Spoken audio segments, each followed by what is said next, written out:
जनपद न्यूज में मैं हूं अर्चना मिश्रा। सबसे पहले रुक करते हैं आज की सुर्खियों पर। केंद्र सरकार द्वारा की गई नोटबंदी का पूरा हुआ 1 साल। भाजपा ने मनाया कालाधन विरोधी दिवस, नोटबंदी से हुए फायदे का किया बखान। कांग्रेसियों ने काला दिवस मनाते हुए किया धरना प्रदर्शन, प्रधानमंत्री के पुतले का किया दहन। कलेक्टर डीवी सिंह ने गर्रा नवेगांव सड़क निर्माण कार्य का किया निरीक्षण। सड़क निर्माण कंपनी के अधिकारियों को लगाई फटकार। और 3 माह से पॉलिटेक्निक कॉलेज में छात्रों के लिए मेस सुविधा बंद। कॉलेज प्रबंधन और हॉस्टल के छात्रों के बीच मेस को लेकर नहीं बैठ पा रहा समन्वय।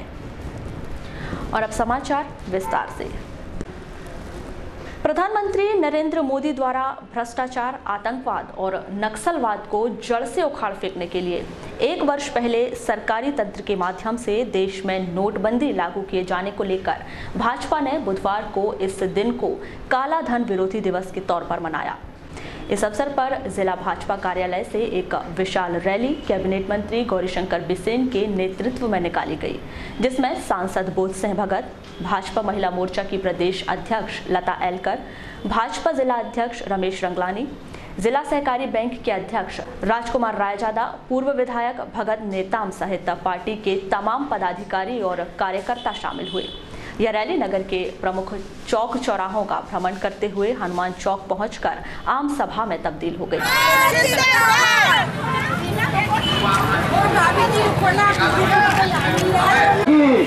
वंदे वंदे वंदे नरेंद्र मोदी, नरेंद्र मोदी। काला धन विरोधी दिवस, भारत माता की वंदे वंदे वंदे। संपूर्ण बालाघाट में आप जो बालाघाट में वाले लोग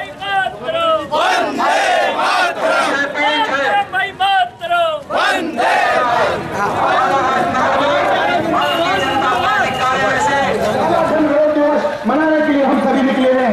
आप सभी जोरदार सभी भारत माता की, भारत माता की। इस आम सभा को संबोधित करते हुए कैबिनेट मंत्री श्री बिसेन ने कहा कि प्रधानमंत्री नरेंद्र मोदी के द्वारा नोटबंदी का लिया गया फैसला देश हित में था।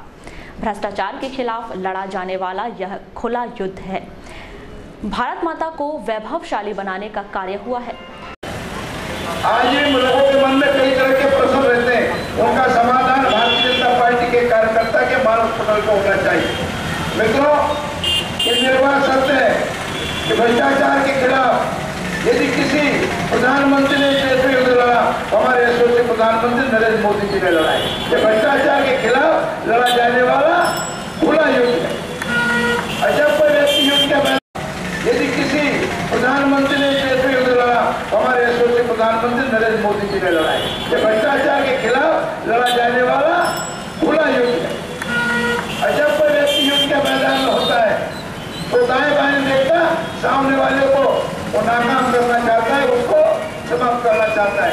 भ्रष्टाचार को समाप्त करना हमारी सरकार का, हमारी केंद्र सरकार का, हमारे यशस्वी प्रधानमंत्री नरेंद्र मोदी जी का ऐसा दृढ़ संकल्प है जिसका कोई विकल्प नहीं होगा। सांसद बोध सिंह भगत ने अपने उद्बोधन में कहा कि काला धन राष्ट्र की गति और देश की अर्थव्यवस्था को दीमक की तरह चाट रहा था। इसके लिए नोटबंदी का फैसला लिया गया है। भाजपा अपने सिद्धांतों पर चलने वाली पार्टी है। आज अंकुश लगाने की जरूरत थी और भारतीय जनता पार्टी अपने सिद्धांतों पर चलने वाली पार्टी, सिद्धांतों पर आधारित पार्टी। आपको किसी के प्रमाण पत्र की आवश्यकता नहीं, तकलीफ उन लोगों को हो रही है जिनके पास काला धन भ्रष्टाचार का पैसा था। तकलीफ होगी उनको, साहजिक है। हम तो सिद्धांत पे चलने वाले लोगों की बात करता है। और भ्रष्टाचार के सिवाय कांग्रेस भ्रष्टाचार की जननी बनी और उसी का परिणाम है कि देश की जनता ने उनको एक तरफ से सफाया कर दिया पूरा। और आज वो कह रहे हैं अपनी गलतियां स्वीकार कर रहे हैं। राहुल गांधी ने अमेरिका में बोला कांग्रेस अभी चल रहा अहंकार आ गया था। क्या आ गया था? भाजपा जिला अध्यक्ष रमेश रंगलानी ने कहा कि नोटबंदी से लोगों को थोड़ी तकलीफ जरूर हुई है, लेकिन समय के साथ इसके सार्थक नतीजे सामने आए हैं। माननीय प्रधानमंत्री जी ने 1 वर्ष पूर्व 8 नवंबर 2016 को नोटबंदी का ऐलान किया था और उस समय लोगों को थोड़ी सी तकलीफ जरूर हुई और उसके लिए हम खेद भी व्यक्त करते हैं कि लोगों को। लेकिन एक बात है कि जब कोई कड़वा निर्णय किया जाता है और जब एक साहसिक कदम उठाया गया और समय थोड़ा बहुत कष्ट हमारी जनता को होना आवश्यक था और वो सभी ने जनता ने बड़े बड़े हंसी उनको वहन किया है। मोदी जी ने इस साहसिक कदम को उठाया है, इसके लिए हम उनसे पूरी प्रशंसा करते हैं। ऐसे कदम हर आदमी नहीं उठा सकता, ऐसा रिस्क हर आदमी नहीं ले सकता और वो समझता हो आज 100 पैसे का 100 पैसा लोगों के खातों में जमा हो रहा है। भाजपा महिला मोर्चा की प्रदेश अध्यक्ष लता एलकर ने कहा कि नोटबंदी का फैसला उस समय लिया गया था जब कश्मीर में आतंकवाद की आग जल रही थी। पाकिस्तान नकली नोट के माध्यम से हमारी अर्थव्यवस्था को प्रभावित कर रहा था। इस वक्त उन लोगों ने हाय तौबा मचाई जिनके नोट कागज में तब्दील हो चुके थे। और उसके बाद की जो परिस्थितियां बनी है उस पर थोड़ा सा गौर करने पर हम पाएंगे कि देश किन परिस्थितियों से गुजर रहा था। कश्मीर में आग जल रही थी, सेना के जवानों पर पत्थर बरसाए जा रहे थे और हमारी पड़ोसी देश पाकिस्तान से नकली नोटों की खेत इस देश में भेजी जा रही थी। आतंकवाद सर चढ़कर बोल रहा था कि आतंकवाद न केवल घुसपैठ के रूप में बल्कि नक्सलवाद के रूप में भी इस देश को खोखला करने के लिए प्रयत्नशील था। नोटबंदी की घोषणा को 1 वर्ष पूर्ण होने पर कांग्रेसियों द्वारा जिला मुख्यालय सहित ग्रामीण अन्य क्षेत्रों में काला दिवस मनाया गया, जिसमें कांग्रेसियों द्वारा 500 और 1000 के पुराने नोटों को श्रद्धांजलि दी गई। साथ ही हाथों में काली पट्टी बांधकर इस दिन का विरोध करते हुए जगह जगह प्रधानमंत्री नरेंद्र मोदी का पुतला फूंका गया। नोटबंदी के दिन को काला दिवस मानते हुए कांग्रेसियों द्वारा शहर के काली पुतली चौक में एक आम सभा का आयोजन किया गया, जिसमें कांग्रेस के वरिष्ठ वक्ताओं द्वारा नोटबंदी को देश के लिए घातक बताया गया। आम सभा के बाद कांग्रेसियों द्वारा प्रधानमंत्री नरेंद्र मोदी के पुतले की शव यात्रा निकाली गई, जिसे जलाने के दौरान पुलिस और कांग्रेसियों के बीच जमकर धक्का मुक्की हुई। इसी बीच कांग्रेसियों ने पुतले को आग के हवाले करते हुए जमकर नारेबाजी की। वहीं पुलिस द्वारा पानी डालकर इस पुतले को बुझा दिया गया।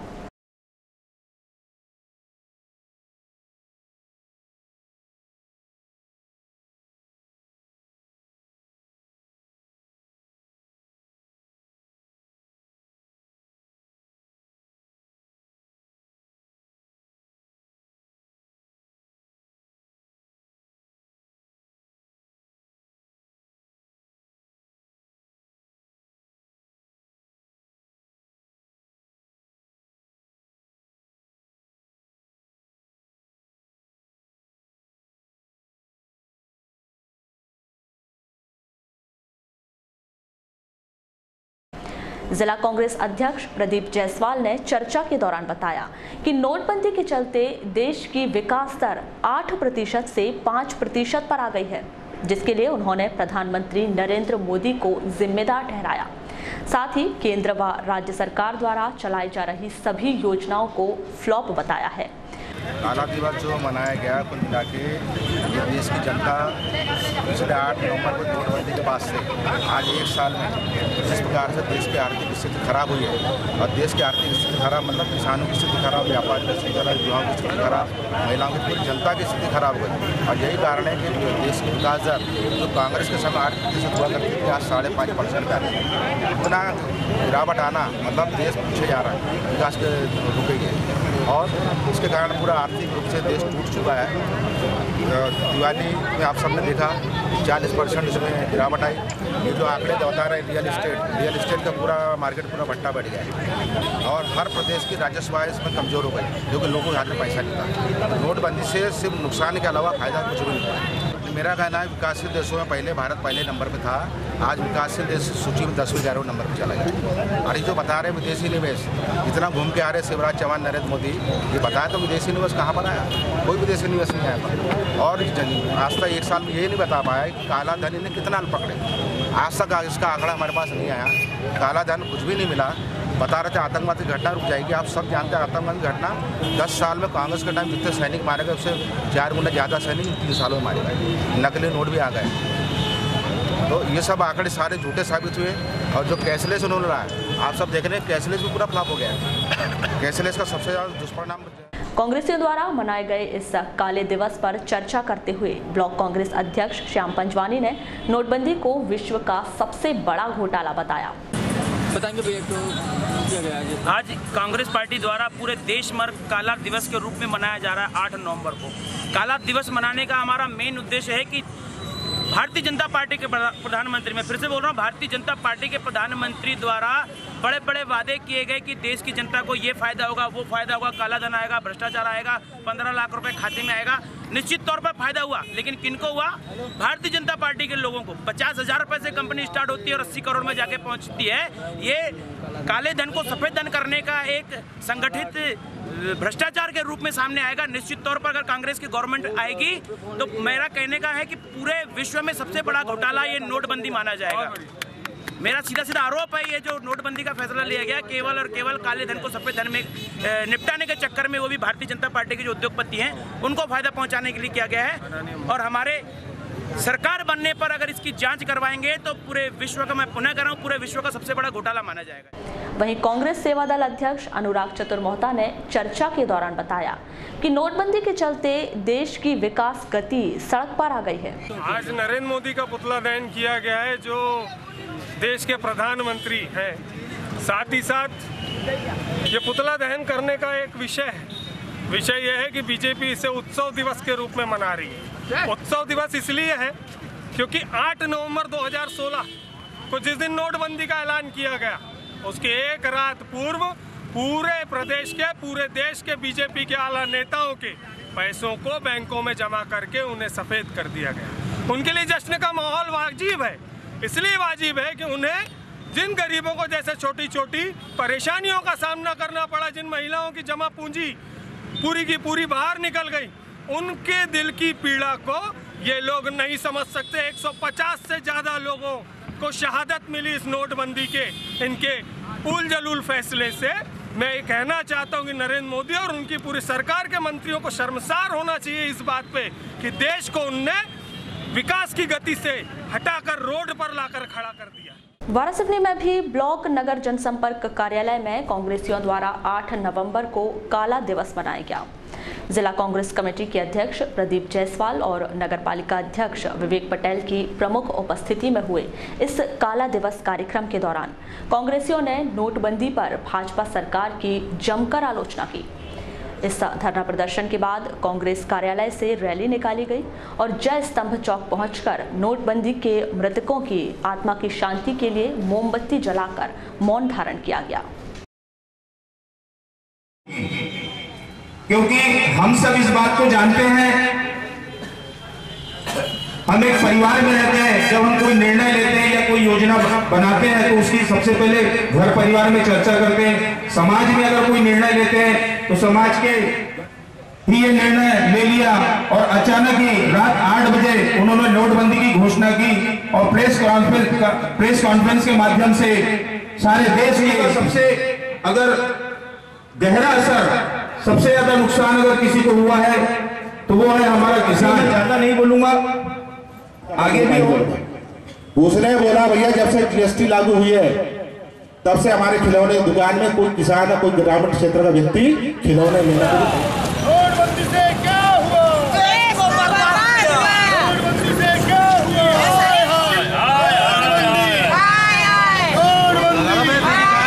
प्रधानमंत्री देश को बर्बाद किया। कांग्रेस पार्टी जिंदाबाद। भाजपा सरकार वो सरकार तुरंत बदलनी है।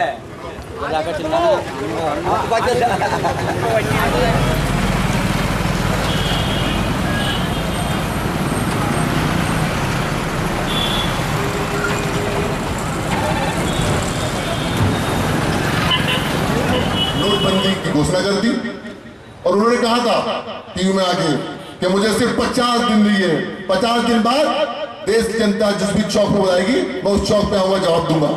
आज 1 साल हो गए, हम चाहते हैं हमारा प्रधानमंत्री चौक पे आए बताए। उन्होंने कहा था कि नोटबंदी इसलिए की जा रही है, काला धन रोकना है, काला धन बाहर लाना है और इसके लिए बड़े नोट को बंद करना है। उन्होंने 500 और 1000 के नोट बंद कर दिए।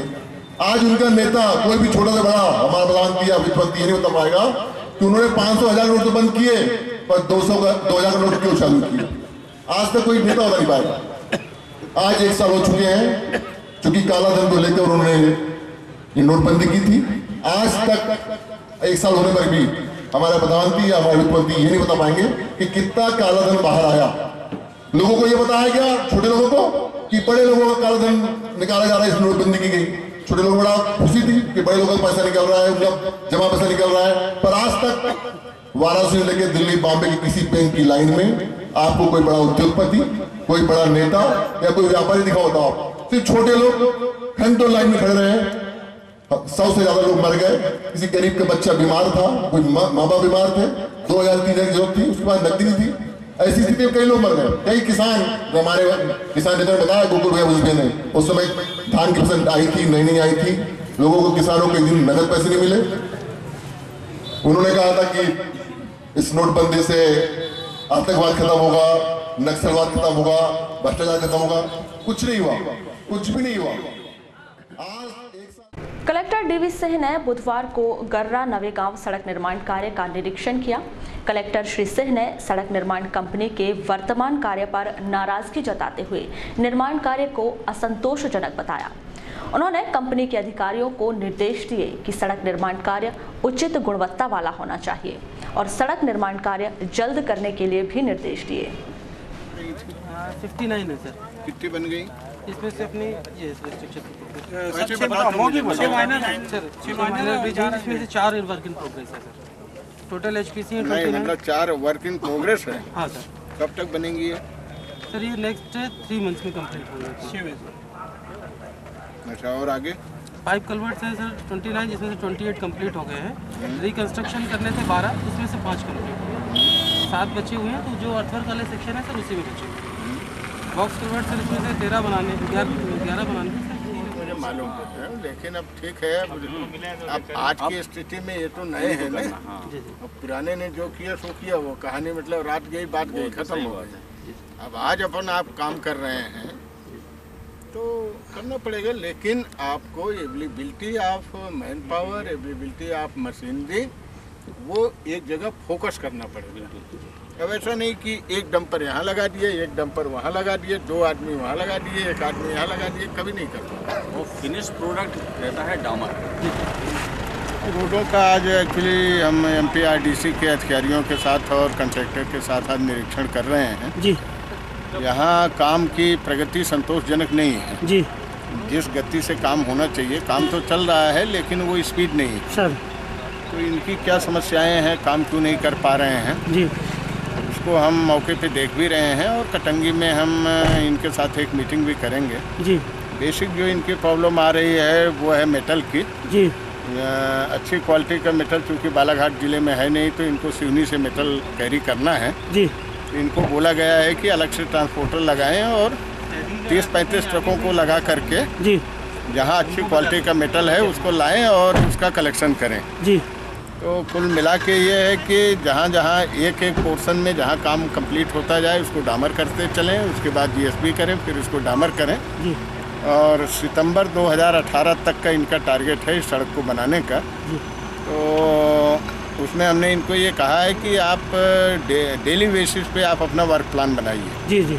पर डे का आपका प्लान होना चाहिए कि इस तारीख को हम इतना करेंगे, इस तारीख को इतना करेंगे और आखिरी में हमारा ये फेंसिंग काम होगा जी सर। वो हम वर्क प्लान इनको बनाएंगे। अभी कटंगी में हम इनके साथ डिटेल मीटिंग करेंगे जी। और हमारी कोशिश ये होगी कि जो समय सीमा इनकी है उसके अंदर ये काम कर लें, क्योंकि लोगों को आवागमन में काफ़ी दिक्कत हो रही है। वारासिवनी के टिहली बाई माध्यमिक विद्यालय में 8 नवंबर को दिव्यांग शिविर का आयोजन किया गया। जिला कलेक्टर के निर्देश पर आयोजित इस दिव्यांग छात्र छात्रा शिविर में 125 विद्यार्थियों ने अपना पंजीयन करवाकर परीक्षण करवाया।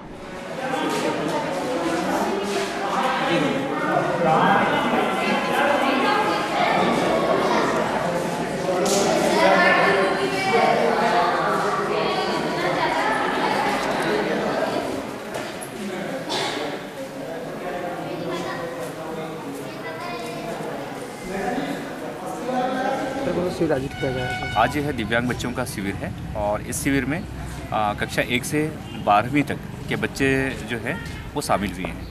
अच्छा, कहाँ आपके विकासखंड स्तरीय है? हाँ, विकासखंड स्तरीय है और सभी जो प्राथमिक, माध्यमिक, हाई स्कूल, हायर सेकेंडरी इस तरह के सभी अध्ययनरत शासकीय विद्यालय के बच्चे यहाँ शामिल हैं। कितने बच्चों ने अब तक पंजीयन कराया? अब तक जो है जानकारी के अनुसार 138 बच्चों ने अब तक पंजीयन करा लिया। तो सर, आपने इसकी जानकारी पहले ली तो कितने हैं अपने यहाँ पे? लगभग जो है वो 250 के आसपास बच्चे हैं और जिनके आने की पूरी संभावना है। सर, आयोजन करवाने यहाँ पर बालाघाट से कलेक्टर महोदय के निर्देशन में ये शिविर आयोजित है, इसलिए बालाघाट जिला अस्पताल से डॉक्टर्स की टीम, मानसिक रोग विशेषज्ञ हो गए, नेत्र रोग विशेषज्ञ, अस्थि रोग विशेषज्ञ और श्रवण से संबंधित विशेषज्ञ जो है ये यहाँ पर आए हुए हैं और चिकित्सक जो है उनका चिकित्सा मतलब परीक्षण कर रहे हैं। अच्छा सर, आप सुबह से यहाँ पे सर किस रोग के ज़्यादा समझ में आए बच्चे? इसमें अस्थि से संबंधित ज़्यादा। कोतवाली पुलिस 4 दिन पहले झुग्गी झोपड़ी स्थित एक मकान से सोने चांदी के जेवरात चोरी करने वाले एक शातिर चोर जितेंद्र गौतम को गिरफ्तार कर लिया है। वारासिवनी क्षेत्र के ग्राम कासपुर निवासी इस व्यक्ति से पुलिस ने 60,000 के जेवरात बरामद किए हैं। वारासिवनी खैरलांजी विधानसभा क्षेत्र में प्रधानमंत्री नरेंद्र मोदी के ड्रीम प्रोजेक्ट डिजिटल इंडिया के तहत 4 करोड़ 25 लाख रुपए की राशि के ऑप्टिकल फाइबर केबल बिछाने का कार्य शुरू कर दिया गया है। खैरलांजी क्षेत्र के ग्राम खरखड़ी में समारोह के दौरान 122 पंचायतों में हाई स्पीड इंटरनेट और ब्रॉडबैंड की सुविधा मुहैया कराने के कार्य की शुरुआत सांसद बोध सिंह भगत के आतिथ्य में आयोजित कार्यक्रम में की गई। इस अवसर पर अनेक जनप्रतिनिधि सहित दूरसंचार समिति के सदस्य नीरज संचेती भी उपस्थित रहे।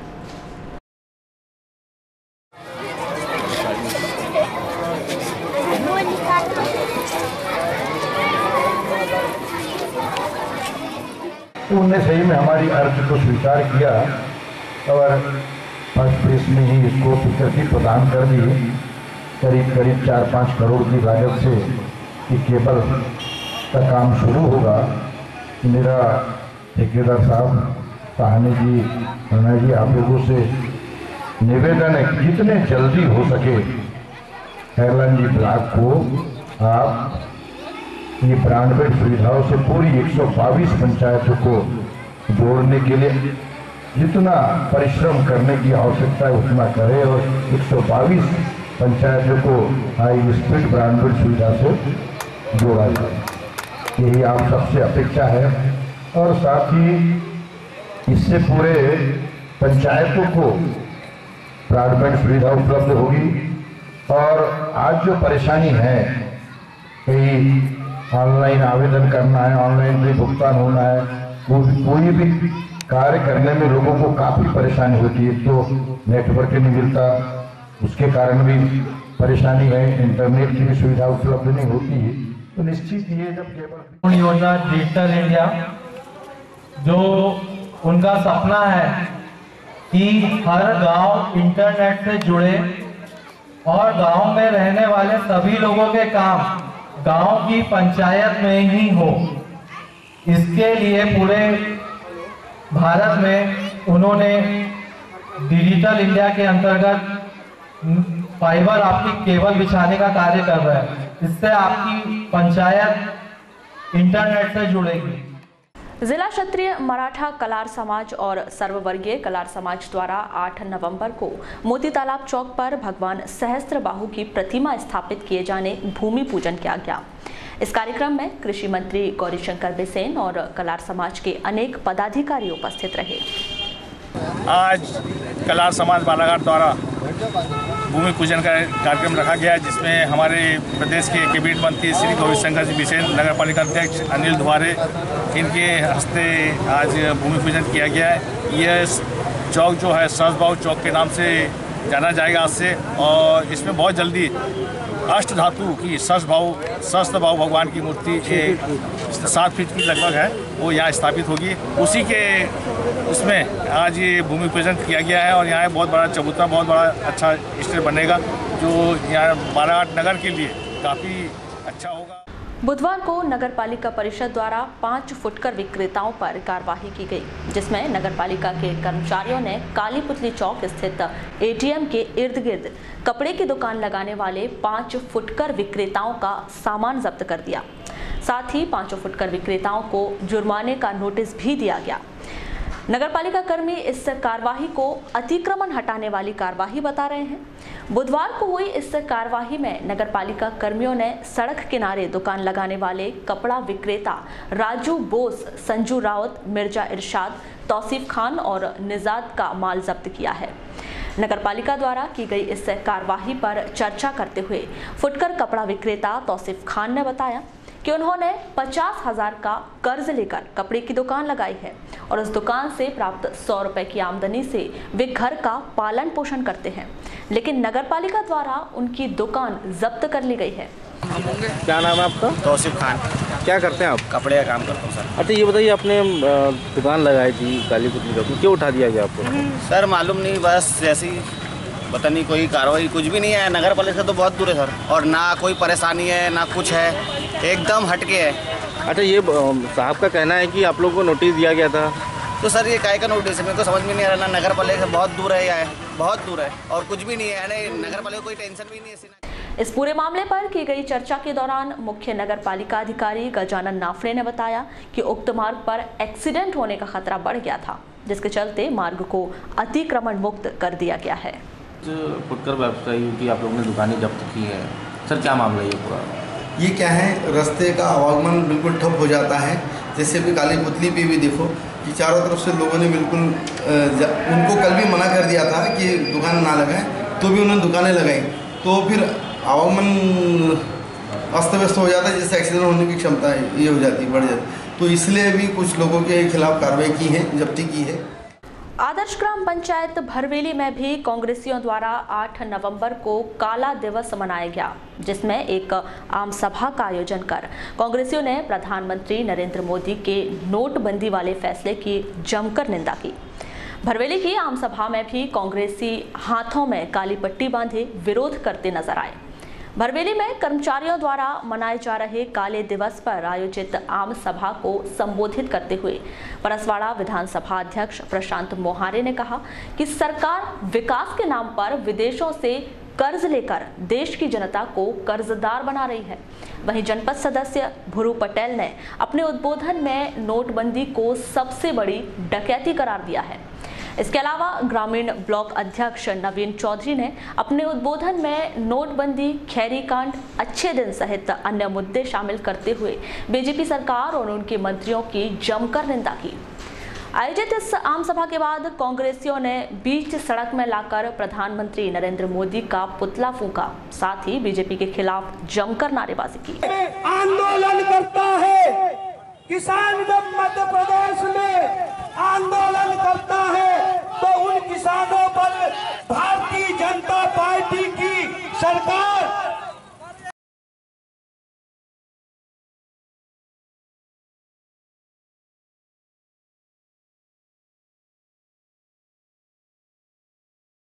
मध्य प्रदेश बुलंद नारी शक्ति आंगनवाड़ी कार्यकर्ता सहायिका संगठन द्वारा 8 नवंबर से अनिश्चितकालीन धरना प्रदर्शन शुरू कर दिया गया है। नियमितीकरण सहित 3 सूत्रीय मांगों को लेकर यह कार्यकर्ता बस स्टैंड में हड़ताल पर बैठ गई हैं। योगिता कावड़े। मैडम आज आप लोग पूरी आंगनबाड़ी सहायिका के साथ में बैठे हैं, क्या मांग को लेकर के बैठे हैं आप लोग? हम लोग हमेशा रैली के माध्यम से शासन प्रशासन को ज्ञापन के माध्यम से चेताते हुए आए कि शासन हमारे तरफ ध्यान आकर्षित करे, और हमने पिछले 22 फरवरी को कह दिया था रैली के माध्यम से कि अगर हमारी मांग पूरी नहीं हुई तो हमें अनिश्चितकालीन हड़ताल करेंगे, जो कि हमने 6/11/2017 से 2 दिन प्रदेश व्यापी अनिश्चितकालीन हड़ताल करी और 8 तारीख से जिला स्तरीय अनिश्चितकालीन हड़ताल पर अब बैठ गए। तो क्या मांगे क्या है आप लोग की? हमारी मांगे कि हम आंगनवाड़ी कार्यकर्ता को नियमितीकरण किया जाए। दूसरा, जो प्ले नर्सरी स्कूल का नाम हम आंगनवाड़ी कार्यकर्ता को दिया गया है, तो हम आंगनवाड़ी कार्यकर्ता को सहायक शिक्षक का दर्जा दिया जाए, और जो प्ले नर्सरी स्कूलों के लिए शिक्षकों के लिए जो नियमावली बनाई गई है, वो नियमावली हम आंगनवाड़ी कार्यकर्ताओं के लिए बनाई जाए। शासन की मंशा के अनुरूप बुधवार को पीजी कॉलेज मैदान में जिला स्तरीय कबड्डी प्रतियोगिता का आयोजन किया गया, जिसमें जिले के 7 महाविद्यालयों की बालिका खिलाड़ियों की टीम ने हिस्सा लिया। आयोजित इस जिला स्तरीय कबड्डी प्रतियोगिता के माध्यम से जिले की एक अच्छी टीम का निर्माण किया जाएगा और यही टीम 10 नवंबर को छिंदवाड़ा में आयोजित संभाग स्तरीय कबड्डी प्रतियोगिता में हिस्सा लेगी।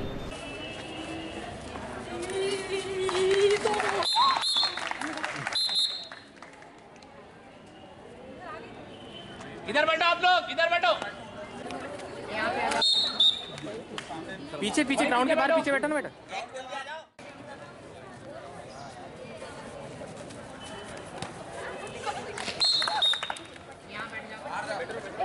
जे Sondhi sports officer government PG college Balaghat. जैसा कि आप सब जानते हैं कि शासकीय स्नातकोत्तर महाविद्यालय बालाघाट के तत्वाधान में जिला स्तरीय कबड्डी महिला प्रतियोगिता का आयोजन किया जा रहा है और इस प्रतियोगिता का उद्देश्य बालाघाट जिले की एक अच्छी टीम बनाकर संभाग स्तरीय प्रतियोगिता जो कि छिंदवाड़ा में 11 नवंबर से होने जा रही है उसमें भाग लेना है।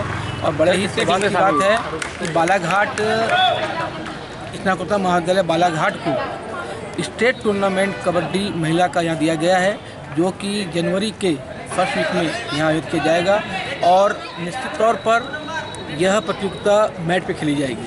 अभी जो ग्राउंड मट्टी पर खेल रहा है, जो स्टेट टूर्नामेंट बालाघाट में होगा और निश्चित तौर पर कोशिश हमारी यह है कि मैट पे खेली जाए, क्योंकि आधुनिक जो ग्राउंड बना हुआ है मैट का, वो मैट की व्यवस्था हमारे द्वारा की जा रही है और की जाएगी और मैट पर ही वो स्टेट टूर्नामेंट खेला जाएगा। सर कितने टीमें आई हैं जिले से? कहाँ से आई हैं, कितनी हैं? अभी तक इस प्रतियोगिता में 7 टीमें आ चुकी हैं। शासकीय स्नातकोत्तर महाविद्यालय बालाघाट, शासकीय कन्या बालाघाट, लांजी, राजखंड, लालबर्रा और नगर के शासकीय पॉलिटेक्निक कॉलेज के छात्रावास में करीब 3 माह से छात्रों के लिए संचालित मेस व्यवस्था बंद है, जिसके चलते छात्रावास में रहने वाले छात्र अपने व्यय पर भोजन की व्यवस्था कर रहे हैं।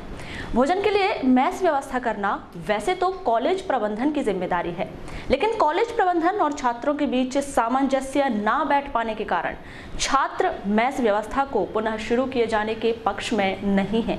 पद्मेश न्यूज से चर्चा के दौरान छात्रों ने बताया कि 3 माह पहले भोजन व्यवस्था के लिए मेस का संचालन किया जा रहा था, जिसके लिए छात्र बाकायदा 1200 रुपए देते थे, लेकिन इसके बावजूद उन्हें सही समय पर भोजन नहीं मिल पाता था और खाने की गुणवत्ता भी बेहतर नहीं थी।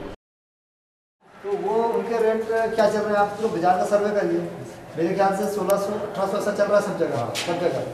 अरे 1500 से कम कहीं पूरे मार्केट में ऑल इंडिया में कहीं नहीं होगा। देखो 1500 के हिसाब से 50 रुपये पर डे पर एक टाइम का खाना 25 रुपये, एक टाइम का खाना 25 रुपये। टाइम फिक्स नहीं था। कितने बजे मिलता था जैसे इसके फूल जब मैच चल रहा था? सुबह जैसे 10 बजे तक मिलता था खाना और रात में थोड़ा लेट हो जाता था कभी। तो मेस में खाना यहीं बनता था, तो क्वालिटी आप लोग देखते थे तो उसमें सुधार कर सकते थे, लेकिन टोटली आप लोगों ने बंद करने का निर्णय क्यों लिया? बंद क्यों? मतलब उसमें बात ऐसी थी कि मतलब पैसे बढ़ाने की बात हुई थी, तो स्टार्टिंग में 1200 में बात हुई थी, लेकिन सभी बच्चे 1200 नहीं दे पा रहे थे। तो 1 महीने तो 1000 रुपये में चलाओ, उसमें मतलब उन्हें दिया, रोटी वोटी भी सब दे रहा था। उसके बाद में फिर नेक्स्ट मंथ से 1200 किया उसको, तो 1200 में उन्हें रोटी खिलाना बंद कर दिया था। लेकिन वही 1200 देने के बाद में भी खाने की क्वालिटी उतनी अच्छी नहीं थी, मतलब जैसा बने वैसे खिला देता था। कभी चावल गीला तो कभी चावल पूरा पक ही नहीं पाता था, सब्जी तो पूछो ही मत। और फिर वही मतलब अभी बंद करने की वही वजह थी कि उन्हें बोल रहे थे कि पैसे और बढ़ाना है, मतलब इतने में नहीं जम रहा है। जबकि पहले मतलब प्रिंसिपल सर थे हमारे पुराने, उनके साथ में बैठक हुई थी वहाँ पे उनके सामने में, तो उन्हें बोले थे कि 1200 में मैं खाना खिलाऊँगा। बाद में उन्होंने कहा कि 1500 कर देंगे और फिर रोटी भी नहीं दे पाएंगे। क्या मान सकते हैं अपन लोग कि पैसे बढ़ाने के बावजूद भी खाने की क्वालिटी जो थी वो सही नहीं थी? यस सर, नहीं मान सकते क्योंकि उन्होंने पहले 1000 रुपये हमने स्टार्ट किए थे, उस समय रोटी भी देने का था, परंतु जब 1200 किए तो हमने रोटी बंद कर दिया। अब क्या कर रहे हैं आप लोग? अभी तो हम सेल्फ बना रहे हैं। किस टाइप से बनाए? ग्रुप में बना रहे हैं? कैसे बना रहे हैं? यस सर, ग्रुप में मिलकर बना रहे 2-2 लोग। वहीं इस संबंध में कॉलेज के प्रभारी प्राचार्य A.K. सिंघई ने बताया कि कॉलेज प्रबंधन छात्रों को मेस सुविधा प्रदान करने का इच्छुक है, जिसके लिए बाकायदा 50,000 रुपए खर्च कर मेस कक्ष की व्यवस्था की गई थी, लेकिन छात्रों ने ही मेस की सुविधा लेने से इनकार कर दिया है।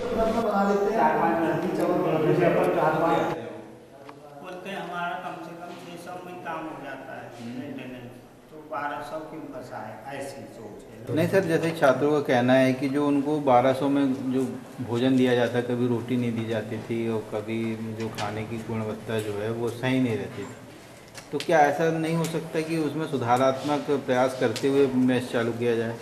इसमें सुधार किया जा सकता है, बशर्ते कि मतलब बच्चे लोग शुल्क के लिए तैयार हो जाएं, और बल्कि यदि और अच्छी व्यवस्था चाहेंगे तो थोड़ा शुल्क और बढ़ सकता है उसमें।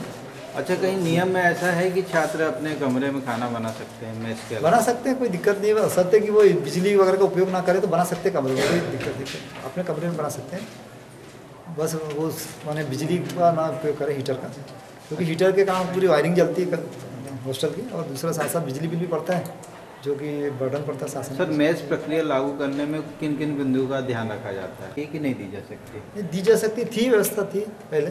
अच्छा, क्या कारण है कि बंद हो गई? बंद होने का मुख्य वजह यही है कि छात्रों के द्वारा वो जो मेस शुल्क वहन नहीं कर पा रहे थे बच्चे, बहुत से छात्र लोग, तो उसके कारण से दिक्कत हो। नहीं सर, जैसे छात्रों, तो क्या ऐसा नहीं हो सकता कि उसमें सुधारात्मक प्रयास करते हुए मेस चालू किया जाए?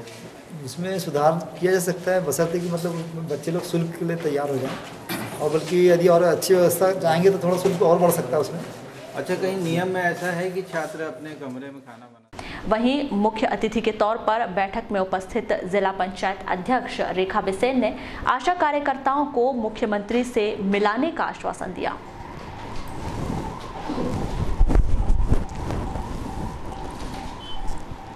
योजना बनाई, साथ ही आशा कार्यकर्ताओं की एक पंचायत बुलाकर अपनी समस्याएं मुख्यमंत्री के समक्ष प्रस्तुत करने की बात कही।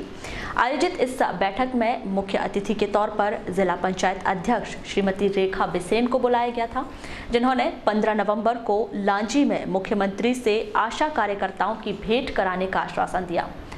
मुख्यमंत्री जी सीएम पहुंच रहे हैं लांजी में, तो उनके बारे में हमें हमारी बहनों को भेंट कराने के बारे में पेमेंट नहीं है, हम छोटे छोटे काम कर रहे हैं, रूटीन इंसेंटिव हमको मिल रही है, तो वो भी पैसे हमको समय में नहीं मिल रहा है, तो हम यही कहते हैं जो हम कार्य कर रहे हैं और पैसे हमको समय में भुगतान हो रहे हैं। उनको लिखित में भी दिया कि पासबुक क्यों नहीं बना रहे करके आया था हमारे साथ, उन्हें बोले थे हम राशि वाला भी तो हमने उनको बोला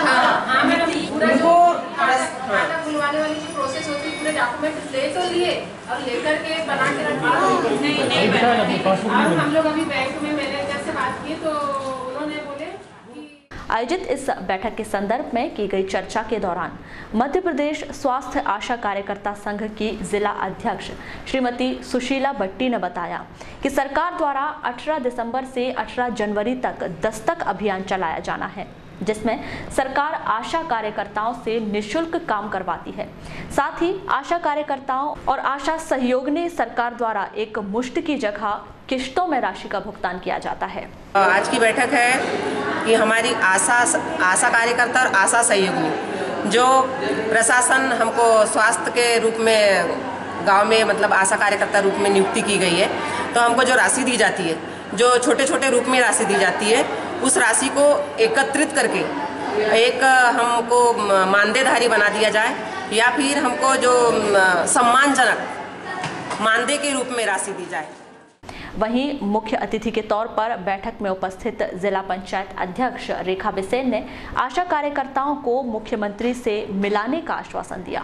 जो भी परेशानी रखी है, और जैसे कि आपने कहा है कि 15 तारीख को माननीय मुख्यमंत्री जी आ रहे हैं, लेकिन मेरा ऐसा मानना है कि जैसे वो विकास यात्रा को लेकर आ रहे हैं और उसमें क्या है कि बड़ी गड़बड़ तड़बड़ रहती है, तो उसमें ना ही आप लोग जैसे कागज का लिखा हुआ दे देंगे, ले लेंगे, वो भी ठीक है, लेकिन मेरा ऐसा मानना है कि उसमें अच्छे से बात नहीं हो सकेगी। मैं आप लोगों की जो भी दिक्कतें हैं और आप लोगों की जो भी परेशानी है, तो इस बात को लेकर हम जैसे हमारे माननीय मुख्यमंत्री जी क्या करते हैं, पंचायत बुलाते हैं, ठीक है, आपको पता है ना कि पंचायत बुलाते हैं, तो जैसे सभी वर्ग की किसान की पंचायत बुलाते हैं, कोटवार की पंचायत बुलाते हैं, तो वकील की बुलाते हैं, डॉक्टर की बुलाते हैं, ऐसे सभी लोगों की पंचायत बुलाते हैं, किसानों की बुलाते हैं।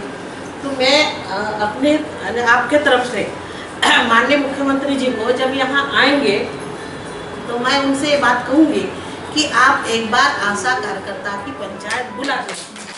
बुलेटिन के अंत में एक बार फिर नजर डालते हैं आज की हेडलाइंस पर। केंद्र सरकार द्वारा की गई नोटबंदी का पूरा हुआ 1 साल, भाजपा ने मनाया काला धन विरोधी दिवस, नोटबंदी से हुए फायदे का किया बखान। कांग्रेसियों ने काला दिवस मनाते हुए किया धरना प्रदर्शन, प्रधानमंत्री के पुतले का किया दहन। कलेक्टर डीवी सिंह ने गर्रा नवेगांव सड़क निर्माण कार्य का किया निरीक्षण, सड़क निर्माण कंपनी के अधिकारियों को लगाई फटकार। और 3 माह से पॉलिटेक्निक कॉलेज में छात्रों के लिए मैस सुविधा बंद, कॉलेज प्रबंधन और हॉस्टल के छात्रों के बीच मैस को लेकर नहीं बैठ पा रहा समन्वय। तो ये थी अभी तक की खास खबरें। खबरों की ज़्यादा जानकारी के लिए लॉग ऑन कीजिए www.balaghatexpress.in पर। इसके अलावा आप अपने एंड्रॉयड फ़ोन से प्ले स्टोर पर जाकर बालाघाट एक्सप्रेस ऐप भी डाउनलोड कर सकते हैं। तो आज बुलेटिन में बस इतना ही। अगले न्यूज़ बुलेटिन के साथ फिर मुलाकात होगी, तब तक के लिए नमस्कार।